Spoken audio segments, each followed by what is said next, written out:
Hey, it's Nicole. Welcome back to the Serial Entrepreneur Show. I'm so excited to talk with our guest today, Jayson Rivas. He is a retired Green Beret, folks, and a serial entrepreneur. He is one of my favorite humans on the planet because he is a photographer of a couple different varieties. He's got his hands in a few genres, and I can't wait for him to tell you all about it.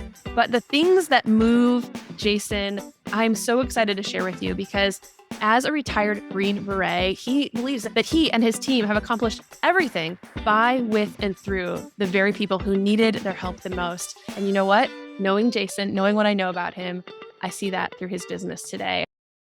Hey, if you're an entrepreneur who usually fast forwards intros just like this one, this is the podcast for you.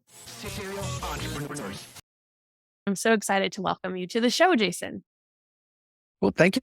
Happy to be here. Hey, just a reminder, our show is brought to you by SmartCookie Media, where we believe data tells a story, and not just any story, your business story. As a subscriber to the show or as a client, you'll get insights on profitable, data-driven marketing strategies that work for you and your business, your industry. Not some cookie cutter trends, no. Ideas that are led by your customer data so you know they'll work for you. Connect with me on LinkedIn or Instagram to learn more. Everything's in the show notes. Now, let's get back to the show. Jayson, I like to start the show the way we do with every single guest. How would you finish this sentence? You know you're an entrepreneur when? When I can't stop thinking about the business or working on the business. And everything I do is about connecting with people. Things I have to do to continue relationships that I built or find new relationships. It just keeps spinning from one adventure to another. It just doesn't stop. Yeah. Like I have to unplug on purpose to take a break.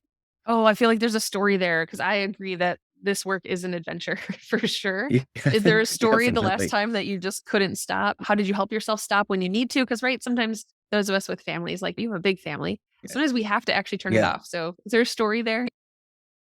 Yeah, actually just recently. So it's called an intervention. I love it. I needed a break. Been praying about it, talking about it for a while. It's like I need off the merry-go-round for a while. So I just turned 50 on the 19th. Mm-hmm. Thank you. And so for my birthday was a weekend retreat. Took 3 days with no phone, no communication with the business, just trusted that it would all work out. And it did. It was awesome. Forced time off was what I needed. So yes, it was good. I love that. I love it because I usually say I have forced time off when I get sick. When one of the kids brings home something, some type of sickness, I call that forced time off, but I like your version much better. Yeah. That's awesome. Yeah. So you went away by yourself or with family? It was a men's retreat with our church group. So yeah, it was good just to get out and away in a different environment. Oh, I love it. So tell us, before we get too far into the show, what do you do? Tell us what businesses that you own. Tell us a little bit about what you're up to. So currently I've got JHR Photography, which is my photography. So it's the portrait, headshot, senior portraits, a little bit of commercial work. And that's what I like to photograph and shoot. And somehow over the years with my daughters being gymnasts, that morphed into a sports imaging and teams and volume type photography. So that's the company I run. I kind of separate in between there's my photography and then the business and the company that I'm developing. And so we do high volume events, competitions, team leagues, senior banners. So I'm still plugged in with the seniors, still plugged in with the same age group. It's just in a different capacity. Yeah, that makes sense. Okay, so wow, we're going to get into about how you manage those two things because to some of us on the surface, those sound really related. Okay, there's cameras involved. But I know after digging in some of your work before, there's cameras involved, but that might be where it all ends. Although you did just say there's some seniors involved too. Very different worlds for sure. Okay, so tell me, what's your story? What led you to entrepreneurship? Was there a specific moment, event, or an experience, maybe something that told you this would be your life's work? Well, growing up, so I'm 50 now, so this is like half a century worth of history. The show is going to be long, folks, always really, really long today. So my family's always been in business. So I grew up in business. That they owned restaurants. We had a Mexican restaurant that my grandparents started in 1964 that's still open. All the uncles had some part of it. They had the tortilla factory and the store that went with it. So we always worked in and around that, all the cousins and all the uncles. And my dad had restaurants, so I worked there. I went to college at USC, so Trojans, not South Carolina. And I moved to Tennessee. I didn't know you had to specify those two. But I went to school for entrepreneurship. So I knew that I wanted to be in business. And even in high school, I was always, buying, selling, trading things. Went to school for entrepreneurship, stayed in the restaurant business. When I met my wife, we opened a restaurant, or my dad bought it first and then we took it over. So we ran a restaurant up until September 11th. It was a successful little Mexican joint. It was cool. We were doing Mexican food delivery before Uber Eats ever existed. Oh my gosh. We were killing it. It was this good. podcast should go on the road because I bet you two can still cook up something pretty great in the kitchen. And we gotta take this show on the road sometime. Right. Come down anytime. Love it. Was your family restaurant in Tennessee as well? No, it was in Washington State. Oh, Washington State. Okay. The Army moved me out here. So yes. Okay. Took a little break from the business side of it for the military, obviously. So after I sold, September 11th happened. I joined the Army, committed in November of the same year. I was in basic training in April. So I turned 30 in basic training. Wow. Thank you for your service. My goodness. 30. And there were babies by this time, right? There were babies. There was one at that time. We had Jessamine at that time. We call her Jessie Beans because she was in the restaurant with us. And so she grew up in that environment. Oh, beautiful. And then we had Josie while I was in training in the Q course at Fort Bragg. Then we moved to Fort Campbell to Tennessee in 2005. And we had Genevieve. And that was my first deployment. And then all the other kids were in between. So there's Iraq and Afghanistan. That's not actually their names. That's just like where they were born or when they were born. So there's Jenna, and then James was my oldest son. Jeremiah was somewhere, I think, between Iraq and Afghanistan. JJ, my youngest, was a surprise. He was the last one. Yeah. And he was born while I was doing some training. I was actually riding a horse across the desert from Arizona into New Mexico when I got a call that Heather was in the hospital. So in there, though, like through the training and all the different deployments, we learned a lot of different skills being a Green Beret. So it's not just the team interaction with the locals, indigenous, but I learned photography for surveillance for nighttime. So very technical photography, learned the skills behind it. My dad was a hobbyist. My uncle did photography. We've always been kind of artistic and artsy. And so once I figured out photography a little bit, I was like, oh, this, it's cool. I learned I could add lights to it, which made it a whole different game. Like I'm not hiding in the bushes, taking pictures in the dark, whole new game. In the mud. Yeah. Right. Oh, yeah. So adding lights and people kind of changed the game. And then I found out that like if you're a new photographer and somebody who's probably already told you this, if you want to make money in photography, sell your equipment because it is expensive. Expensive, And so as soon as I got into it and got more into it, Heather was getting into it about the same time because we had the kids. So she was documenting and she was doing scrapbooks and we wanted better and better pictures. And it kind of drove the hobby side of it. And then once we started buying equipment, I got serious about learning the skill and the talents behind it. She said, you're either going to get paid or you're going to find a new hobby. So I had to figure out a way to make money with this to buy new toys. Yes, right. Absolutely. Oh my gosh. Oh, wow. And that's kind of how it started. And, as you practice, you need people to practice with. So started getting asked for, pictures with families, pictures for seniors. Our girls were in gymnastics. So I was like, okay, well, I'm going to practice sports photography and gymnastics specifically, which is a whole different game. I'm glad I was trained as a sniper because it's more like being a sniper than anything because they move fast. My gosh, that should be in your marketing. You're behind the glass. So yeah. Well, I've been called a gentleman sniper before. So that's what I do. I love it. That's what really snowballed the sports side of it is I started going to all the meets, 13 years in gymnastics and knowing the sport and knowing how to photograph the sport.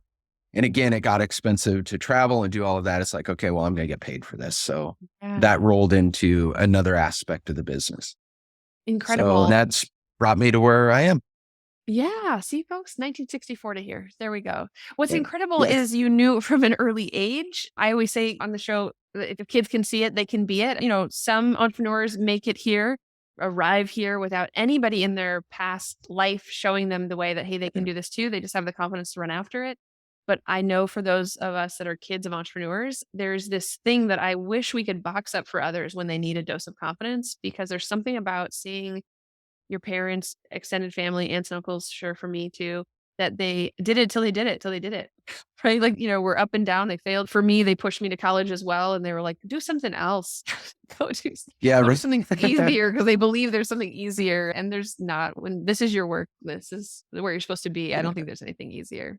There's something so motivating but inspiring to see, like growing up, because my family was migrant workers. So they actually moved from Mexico to Colorado to Washington when they opened the restaurant, to see them succeed on their own. They built something. It was the first Mexican restaurant that was in this community. They became pillars of the community. They failed. I mean, businesses failed. Things went under. There were hard times. Yeah. But I never saw anybody quit. Yeah. Nobody quit working for the family, taking care of their family. That's really what inspired me in it, is that you make your own way and you find what you love. And if you go after it, and, God has a plan in it. Yeah. Oh, it's beautiful. I love it. What's something people would be surprised to learn about your early days as an entrepreneur? That I had no idea what I was doing. Nice. I was making it up as I went along. Yeah. Right. When I started photography, there's, niches and specialties in there.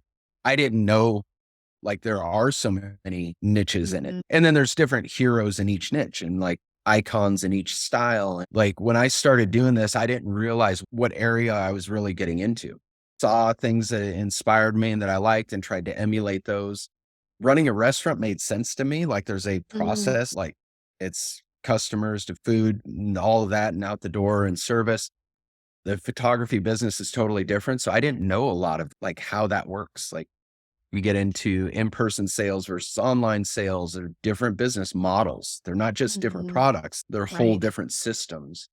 And then the style and types of photography, what your style is, what your fingerprint is on it. Like, two people can photograph the same event or the same person even, and you get two totally different styles of image.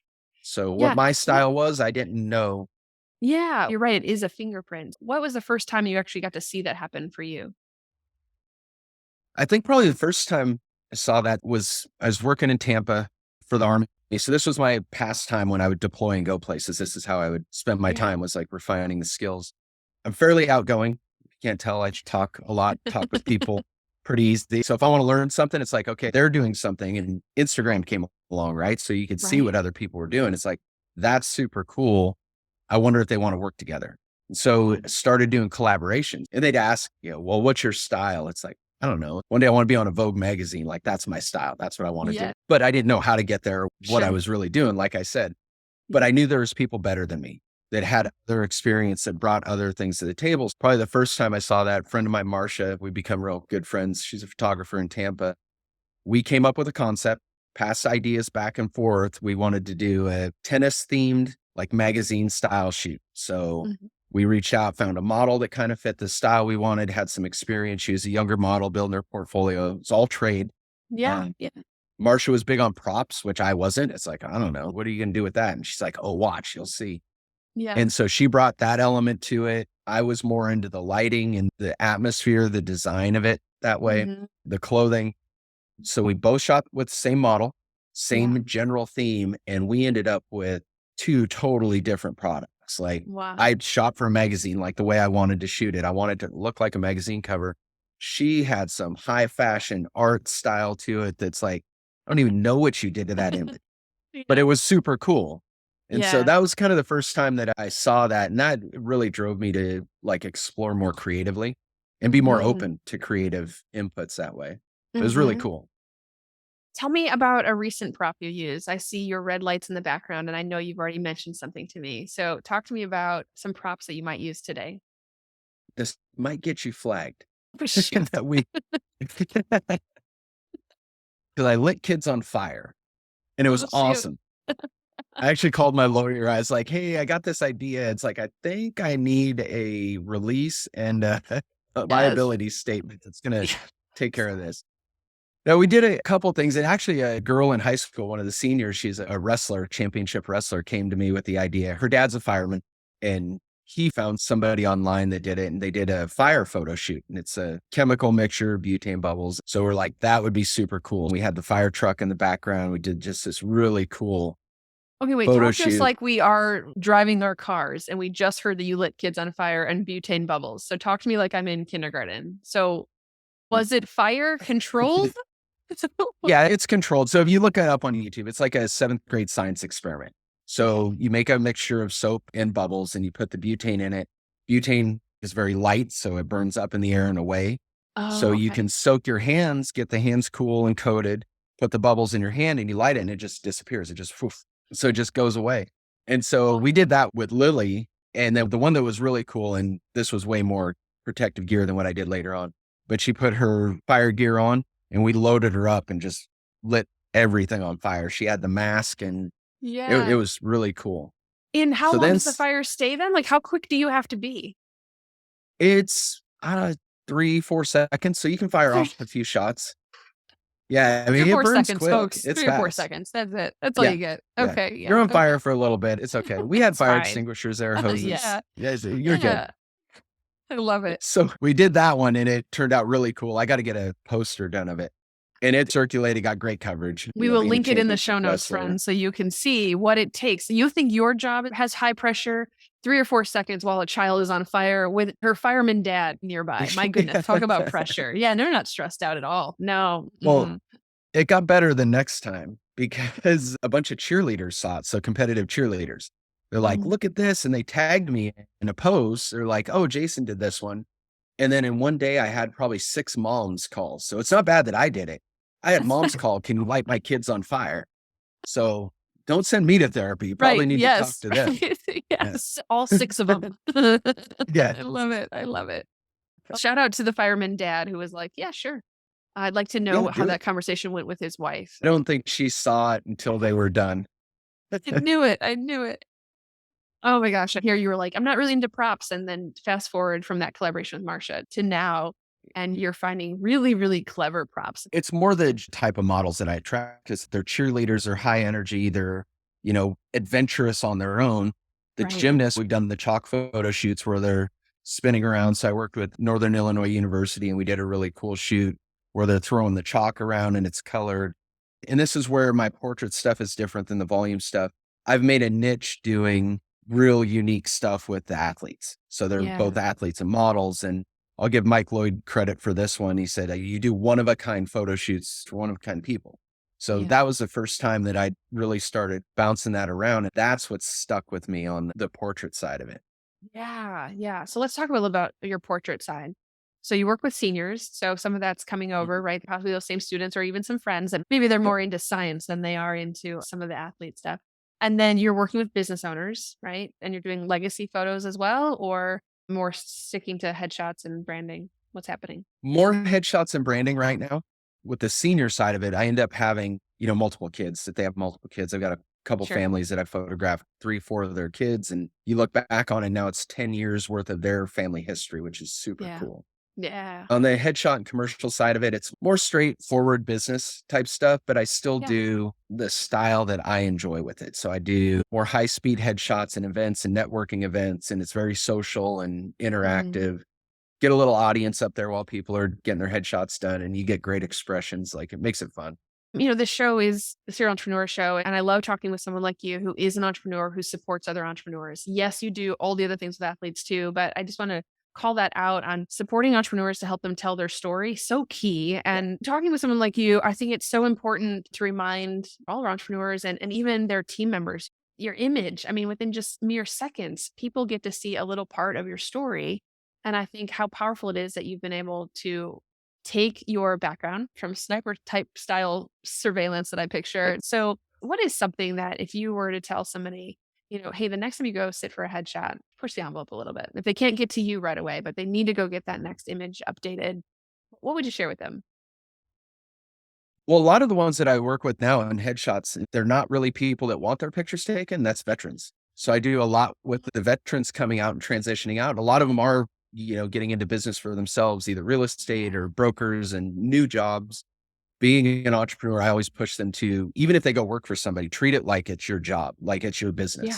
Think like Yeah. an entrepreneur as you do it. And Yeah. I think veterans in particular and Green Berets even more so are just geared to think that way. So I kind of encourage that and talk that through while we do the headshots, because in the Army, we take terrible photos, like everybody's all stiff and just stand up against the wall, stiff as a board. And then you get out and you don't know what you're going to do with your job. And you go take a headshot and it looks just like your Army picture. And it's like, that isn't what employers want. That isn't what you want. You need to put your personality back into it. Like you don't have to put it in the military framework anymore. So I always have them dress down. Like we're going to do a suit and tie picture, but dress down, get comfortable.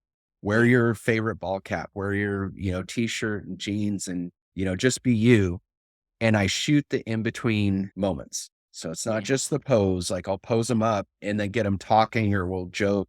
If they're officers, I'll pick on them a little bit because I'm retired and I can do that. So trying to catch those in-between moments and it gets just more of a genuine expression. And that's who you want to be. So I kind of teach it and coach it as I go through it with them. So you're shooting tethered maybe, and they get to see that in between. So you can say, here's what we're looking for. Yeah. So I think that's really special that you do that because not all photographers will show their unedited work like that. But because you're trying to pull out something really special, I think that's one of the tips here, folks, today. The next time you go, even if you are decision makers, CEOs, leaders, founders, whatever it is, anybody can wear a shirt and tie or that suit and skirt. But not everybody can, react and smile the way that you do. And so ask your photographer, if you can't get over to Jayson in Tennessee, ask your photographer, hey, let me just see the in-between, give me like a glimpse. That's where those laughs are, like the real smiles and the real laughs. Yeah. Yeah. It's so powerful when we get to see those. I think story does that like really well. Like, you were to tell a story of like a client, like how you helped me, like the wins that I've had, we could do a whole podcast on like how you have helped me to get where I'm at. But if I was telling you and relating that to you, your response would have been so genuine, just like, yes. Like getting that story into the moment is what makes it communicate the connection. Yeah, I love it. And really, I mean, it is the difference maker, right? Even if you're denying it somewhere that you're like, I'm not really on Facebook. I bet you have it for a grandbaby somewhere out there. I bet you have it to spy on your kids because you want to make sure you know what they're up to. Everybody has some type of social image out there. And it's so powerful to have the one that says you. So I love that tip. That's great. So people listening have a lot of things going on. And I think that's true by and large of just the world right now. And so can you talk me through maybe the last time you were really distracted in business or in life? Oh, man. I think I'm probably in the middle of it right now. Oh, so I like it. I'm sorry about that, but I like it for the show. Yeah, I think I'm at the end of the tunnel, like the light's there. So I've had a love-hate relationship with doing the volume sports because there's so much backside to it. For people that are in volume sports, I think this is pretty consistent. You're no longer a photographer, you're a data manager, which is not fun. That's not what I want to do. I don't enjoy that at all. Yeah. But I enjoy the product that it puts out. So I want to build a team to do all of that. And so I kept bumping up against that wall that the volume sports and the volume photography demands so much in time and backside. But there was me and Hannah's worked for me for a year. I've had different consultants and different contractors come in and help out. And it's like this roller coaster. It's peaks and valleys. And then this is in the same time I'm retiring too. So managing the retirement. Sounds like it should be easy, but it's not. My worst experience in the Army was retiring from the Army. It's like, just let me out, just sign the papers, get me out. But it was good though, too. There was a lot that needed done. It was demanding. It was stressful. It required 100% of my focus to do that. At the same time, the business required 100% of my focus. And being the type of person I am, dropping the ball on anything is like tragic to me. Like that'll shut me down for a while. It takes me a little bit to recover from it. I'm learning. I'm improving in that it's okay to make mistakes. For other people, not for me. Right. I love it. So just as a side story on that, my kid is in kindergarten and he's come home a few times and he'll like show me like some work or he'll do some work and he'll be like, well, Mom, everyone makes mistakes. And I'm like, no, why are we teaching this so young? My own perfectionist is like, oh, wait, no. But Mom, everyone makes mistakes, right? I'm like, oh, yeah. That's my inner, I gotta get it right. Those are those other people. Yeah, that's right. Yes. Those are our people. No, right. I have to adjust that point of view. And I get told that frequently. I've got a wife who keeps me on track. Oh, I love it. I love it. But juggling that at the same time, the business growth was too fast. Like there was more coming in that I could really handle. And I said yes to a lot. So I kind of put myself in that spot, but it all lined up with what I had said I wanted to do. So why wouldn't I say yes to it? So it's like, of course I'm going to say yes because I'd asked for this. Oh, that's but good. It really started to break down the lines of where I should be focused where I could put energy in that would show a return and be the right type of energy, and where I needed to let things, go so I could readjust where I was at. So that was all. Getting into January was when I retired. January 31st was my out date. That's the middle of gymnastics season, which is every single weekend on the road with a team of photographers for 3 and 4 days in a row. We picked up 2 extra states this year. So I went to Florida, I went to Alabama, picked up a gym in the middle of it. So another whole gym came on board. So it did what it was designed to do. I'm like, this is awesome. It's like, it's working. It's like, oh man, what am I going to do? This is terrible. I can't do any of this. And so it got to the point, and this was about January, where I was burnt out. I was tired, a lot of stress, too much stress. And looking at it, it's like, okay, I'm not going to put myself and my family through this. And it became a prayer of mine. It's like, okay, God, if you want me to do this, I need to know. I need to know what it is you want me to do. Otherwise, I'm shutting this down. I'm going to go back to doing portraits. I'm going to go back to doing what I enjoy doing in photography. Mhm. And I know I can make it in that. I've got a retirement. I've got my disability. It's like family's got a safety net. We're good to go. Yeah. So be careful what you pray for, but God's good. I got to rewind just a little bit. About almost a year ago, I had to go to the school board because the way the district is set up, they roll the yearbook contract up with the sports contract. And so they're blocking us out of doing sports stuff, what a bunch of the smaller photographers wanted to do. So I went to the school board. I said, our request is to break them up because we understand what sports need out of their imaging. It's marketing, it's recruiting, it's scholarship, it's the engagement. Right. And we want to be able to provide that for the students. It's not yearbook. This isn't, 1950s yearbook and everybody Right. gets a, black and white photo. It's not what we're Right. talking about. This is marketing. Right. Well, they listened to me. So like I said, be careful what you ask for. Yeah. So about this You did time, drop I'm the trying word to make scholarship, and that's a big word to drop on a school board. huge, Everyone's like, huge. oh, wait, we're Yeah. listening. Yeah, that's a good word. Mhm. And they're competing with club sports. Mhm. Like D1 schools are going to clubs to recruit their kids because high Wow. school sports don't provide the same level of performance anymore. So used my Green Beret-ish type skills to plant a seed about a year ago, and they signed off on it. They split the contract. So as I'm praying for like, hey, God, where are we going with this next? I got a notice in March, and it's right at the same time that I'm like, am I keeping this open? Am I closing it? Am I changing direction? Going to pivot, right? Mm-hmm. And the contract came open. It was a private release of the contract, so only the people that were interested got Okay. notified. It wasn't public. Yes. Yeah. So I was like, okay. So I figured I'd pray more. It's like, if you're going to open this door or close this door, so we're going to test it. So I put in the bid on the contract. And if it's there, I'm 100%. Like, that's what Yeah. I said. So on my birthday, the contract got awarded. And so I'm one of 3 approved vendors for the district. It's like, okay, so we're both feet in. Yes. It's, Yes. That is your you burning don't get to bush. go So then back on. Yeah. Yeah. Yes. Don't get to go back on that one. It's like, I answered it. Now pay attention. Yeah. Incredible. So huge news. And then it just keeps rolling. So like yesterday, even I got contacted by 2 schools. I was proactive in this. So like when the contract came open, I had letters ready to go out, introduction letters, introduced myself to the school, told them Yeah. what we do, gave them some samples. So I sent that out same day. It's like, Yeah. all right, we're doing it. Got messages back yesterday. So I've booked 2 schools, secured the rest of the sports for the 1 school that I already had. So if I look at that portion of my business, that was a 3x growth or potential Mhm. in about a week, but it took a year. Took a year to Right. get there. So Right. And then he started hiring, or at least putting together jobs. I got a text that just came through that I got to respond to because I had to hire somebody. Good. Um, Oh my gosh, I'm so excited for you. It's a lot. I But yeah, I know. think back to your question on like where you're at with things, like I was probably weeks within closing this and pivoting completely off of it. And I don't want to do that because it feels like quitting. It Mhm. wouldn't be, but it feels like it. Sure. Yeah. And that's a hard thing when you put in years of work to come to a point and say, hey, this may not be the right direction. So yeah, that's the light at the end of the tunnel. Now I've got other things that have Yeah. added on top of it that we'll have to talk more about later. And I love it. I may need lots of help.